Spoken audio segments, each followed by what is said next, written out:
नमस्कार।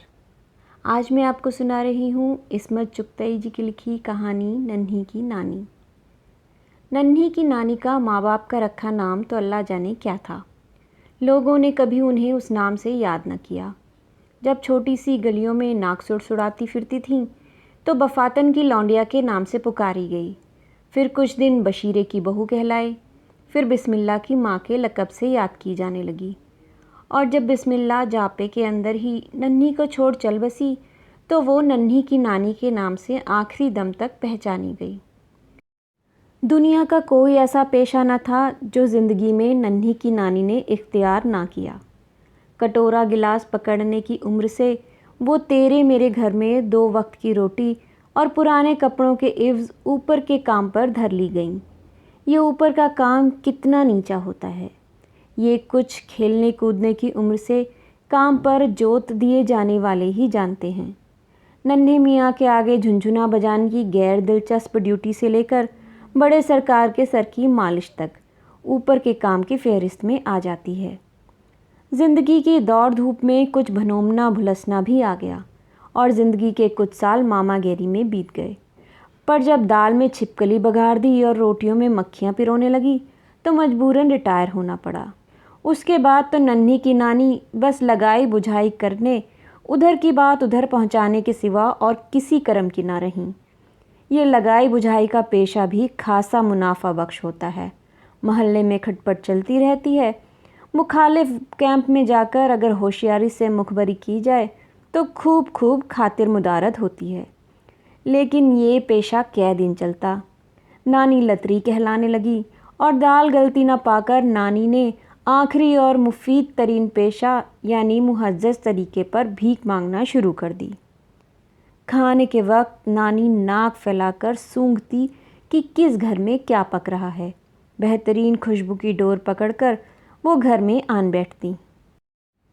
ए बीबी, घुइयाँ डाली हैं गोश्त में? वो बेतकल्लुफ़ी से पूछती। नहीं बुआ, घुइयाँ निगोड़ी आजकल कहाँ गले हैं, आलू डाले हैं। ए सुभान अल्लाह, क्या खुशबू है।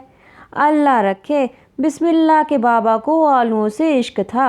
रोज़ यही कि बिस्मिल्लाह की माँ आलू गोश्त जो आँखों से भी दिख जावे। ए बीबी, कोतमीर छोड़ दिया? वो एकदम फिक्रमंद हो जाती।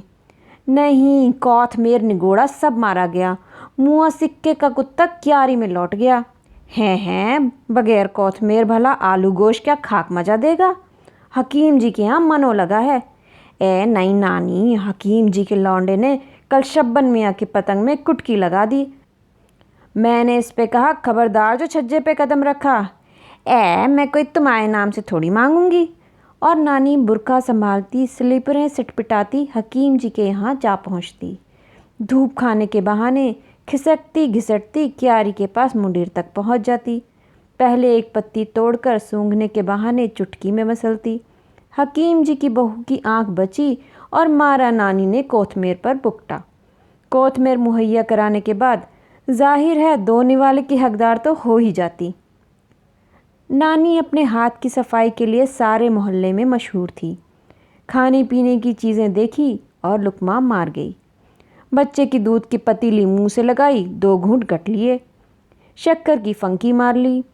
गुड़ की डेली तालू से चिपका ली, मज़े में धूप में बैठी चूस रही है। डली उठाई, नेफे में उड़स ली। 2 चपातियाँ ली और आधी नेफे के उधर आधी ऊपर से। मोटा कुर्ता आहिस्ता आहिस्ता हिस्बे मामूल करहाती कूकती खिसक गई। सब जानते थे पर किसी को मुंह खोलने की हिम्मत ना थी, क्योंकि नानी के बूढ़े हाथों में बिजली की सी सूरत थी। वे बेचबाए निगल जाने में कोई ऐब ना समझती थी। दूसरे जरा सी शय पर फैल मचाने पर तुल जाती थी और इतनी कस्में खाती थी, कुरान उठाने की धमकियाँ देती थी कि तौबा भली। अब कौन उनसे झूठा कुरान उठवाकर अपनी कब्र में भी कीड़े पड़वाए। लतरी, चोर और चकमाबाज होने के अलावा नानी परले दर्जे की झूठी भी थी। सबसे बड़ा झूठ तो उनका वो बुरखा था जो हरदम उनके ऊपर सवार रहता था। कभी उस बुरके में नकाब भी थी, पर ज्यों-ज्यों मोहल्ले के बड़े बूढ़े चल बसे या नीम अंधे हो गए तो नानी ने नकाब को खैरबाद कर दिया। मगर कंगूरेदार फैशनेबल बुर्के की टोपी उनकी खोपड़ी पर चिपकी रहती। आगे चाहे महीन कुर्ते के नीचे बनियान ना हो, पर पीछे बुर्का बादशाहों की झोल की तरह लहराता रहे। और ये बुर्का सिर्फ सतह ढकने के लिए ही नहीं था, बल्कि दुनिया भर का हर मुमकिन और नामुमकिन काम इसी से लिया जाता था। ओढ़ने बिछाने और गुड़ी मुड़ी करके तकिया बनाने के अलावा जब नानी कभी खैर से नहाती तो उसे तौलिए के तौर पर इस्तेमाल करती। 5 वक्ता नमाज के लिए जाए नमाज, और जब मोहल्ले के कुत्ते दांत निकोसे तो उनसे बचाव के लिए अच्छी खासी ढाल। कुत्ता पिंडली पर लपका और नानी ने बुर्के का घेरा उसके मुंह पर फनकारा। नानी को बुर्का बहुत प्यारा था।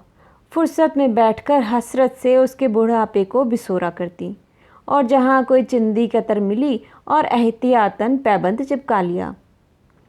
वो उस दिन के ख्याल से ही लरज उठती थी जब ये बुर्का भी चल बसेगा।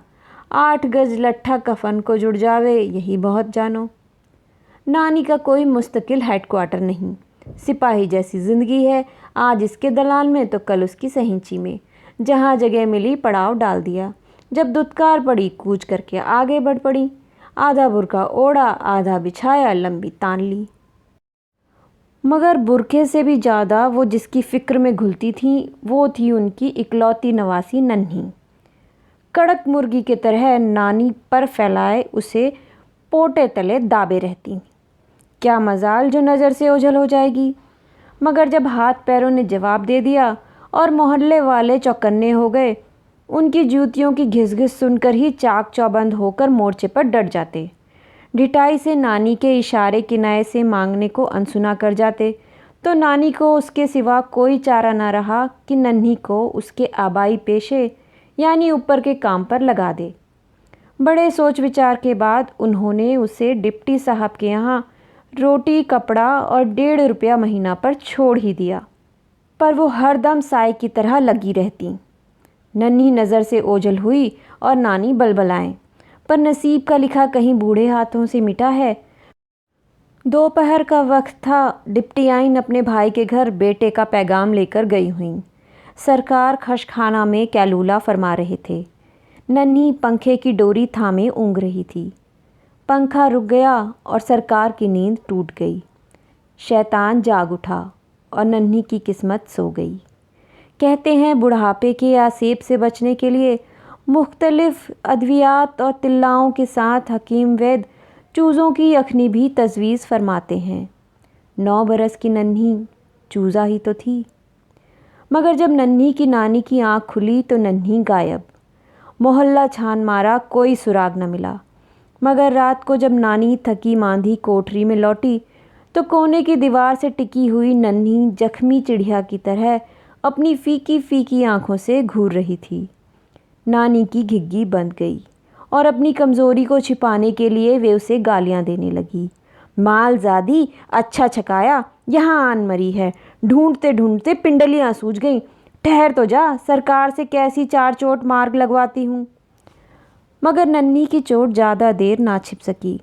नानी सर पर धोतड़ मार मार कर चिंघाड़ने लगी। पड़ोसन ने सुना तो सर पकड़कर रह गई।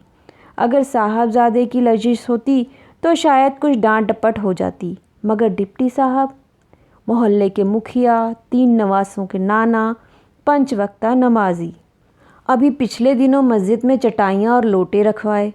मुंह से फूटने वाली बात नहीं। लोगों के रहमो करम की आदी नानी ने आंसू पीकर नन्ही की कमर से की आटे गुड़ का हलवा खिलाया और अपनी जान को सब्र कर कर बैठ रही।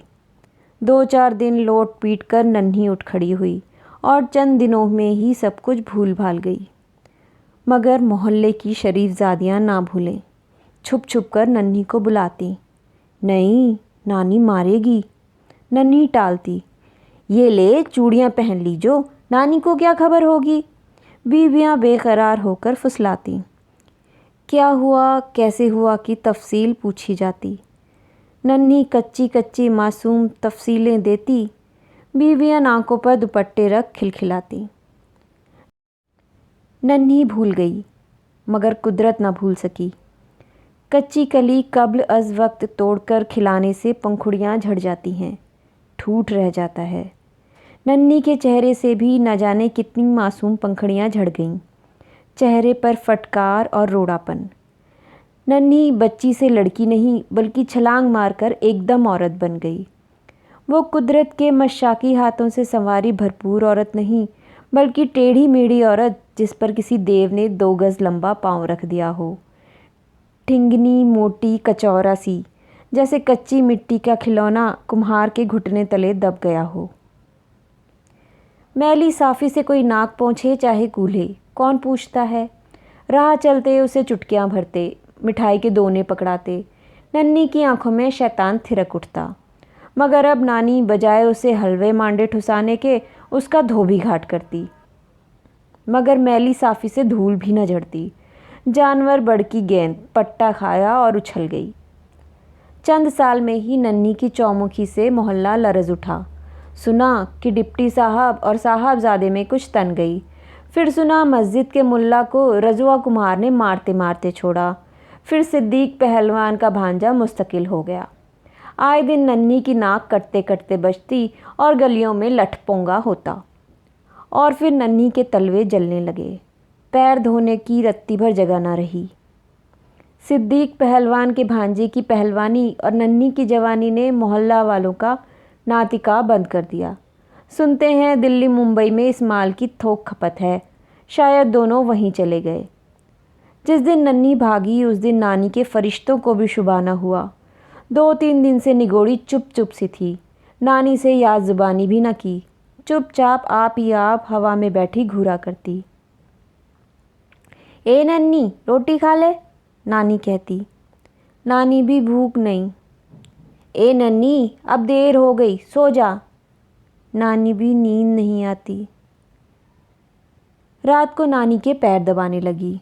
नानी भी, ए नानी भी, सुबहाना कुल्हम्मा सुन लो, याद है कि नहीं। नानी ने सुना, फर याद। जा बेटी, अब सो जा। नानी ने करवट ले ली। अरे मरती क्यों नहीं, नानी ने थोड़ी देर बाद उसे सहन में खटपट करते सुनकर कहा। समझी खानगी ने अब आंगन भी पलीत करना शुरू कर दिया। कौन हरामी है जिसे आज घर में घुसा लाई। पर सहन में घूर घूर कर देखने पर नानी सहम कर रह गई।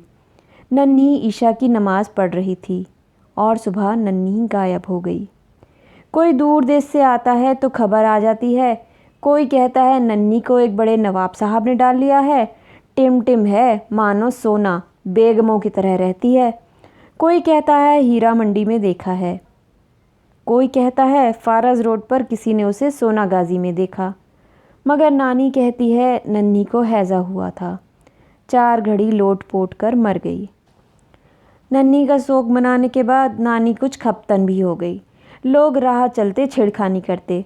नानी, निकाह कर लो। भाभी जान छेड़ती। किससे कर लूँ निकाह, ला अपने कसम से करा दे। नानी बिगड़ती।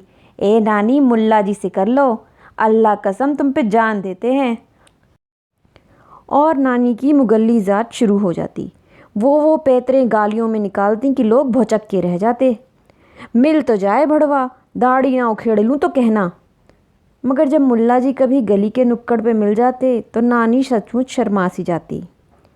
इलावा मोहल्ले के लड़के बालों के नानी के अज़ली दुश्मन तो मुए निगोड़े बंदर थे, जो पीढ़ियों से इसी मोहल्ले में पलते बढ़ते आए थे, जो हर फर्द का कच्चा चिट्ठा जानते थे।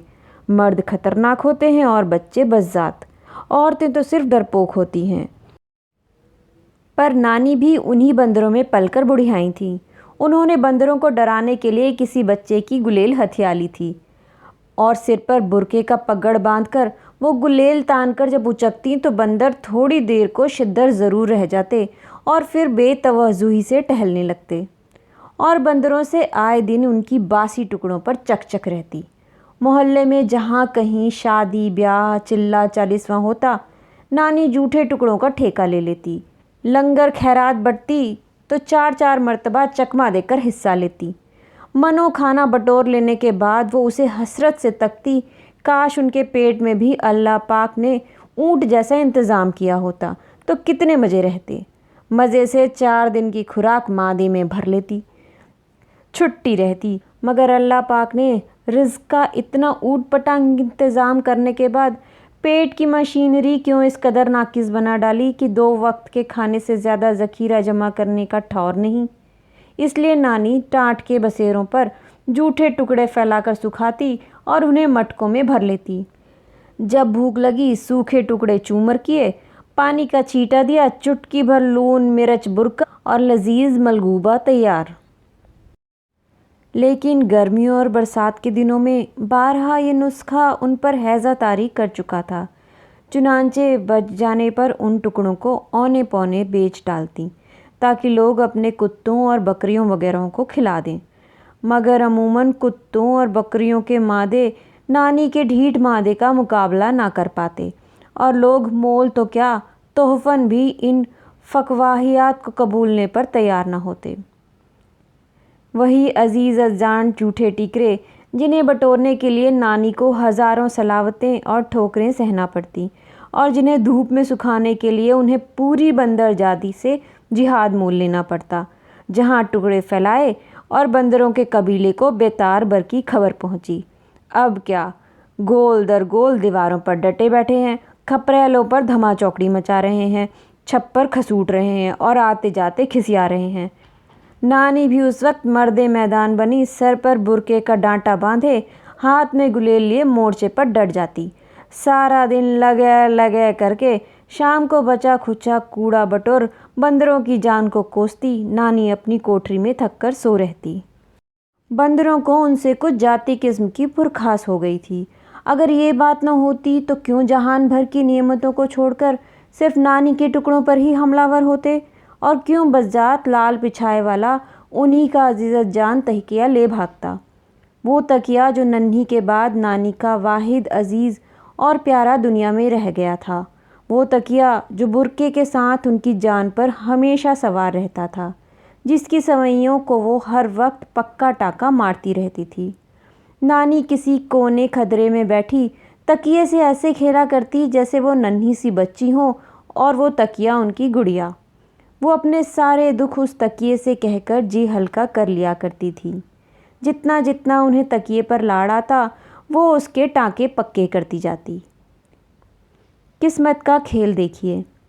नानी मुडेर से लगी बुरके की आड़ में नेफे से जुएं चुन रही थी कि बंदर धम से कूदा और तकिया ले ये जा और वो जा। ऐसा मालूम हुआ कोई नानी का कलेजा नोच कर ले गया। वो दहाड़ें और चिल्लाएं कि सारा मोहल्ला इकट्ठा हो गया। बंदरों का कायदा है कि आंख बची और कटोरा गिलास ले भागे और छज्जे पर बैठे दोनों हाथों से कटोरा दीवार पर घिस रहे हैं। कटोरे का मालिक नीचे खड़ा चुमकार रहा है, प्याज दे रोटी दे। जब बंदर मियाँ का पेट भर गया, कटोरा फेंक अपनी राह ली। नानी ने मटकी भर टुकड़े लुटा दिए, पर हरामी बंदर ने तकिया ना छोड़ना था ना छोड़ा। 100 जतन किए मगर उसका जी ना पिघला और उसने मज़े से तकिए के गिलाफ प्याज के छिलकों की तरह उतारने शुरू किए। वही गिलाफ जिन्हें नानी ने चिंदी आंखों से घूर घूर कर पक्के टांकों से गूंथा था। जूं जूं गिलाफ उतरते जाते नानी की बदहवासी और बिलबिलाहट में ज्यादती होती जाती और आखिरी गिलाफ भी उतर गया और बंदर ने एक एक करके छज्जे पर से टपकाना शुरू किए।